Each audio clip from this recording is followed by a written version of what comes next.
Саламатсыздарбы? Қазіргі таңда әкемді 757 адамды лақтырып кетті, жерін алып қойды, ақшасын жымқырды деп кінәлап отыр. Бірақ ол шындыққа жанаспайды. Әр жерде 757 адам деп айқайлап жүрген адамдардың өздері мүмкін білмейтін шығар. Бірақ Мадыбеков Оңласбек 2018-дің 7 сәуірінде 272 адамның тізімін Сайрам ауданына тіркеуге өткізеді.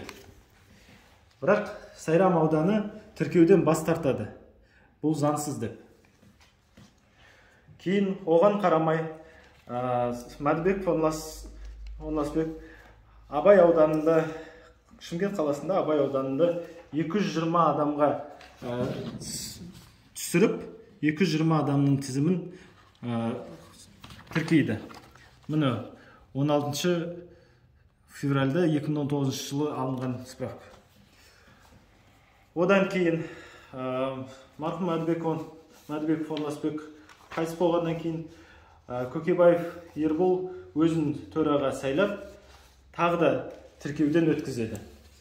Ол тізімді 2020 жылы 25 сәуірде ол тізімді мүлдем 227 адамға түсіріп тастайды.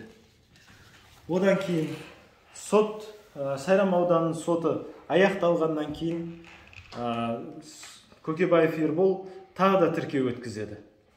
Мұны 30 қыркүйек 21 жылы алынған справка.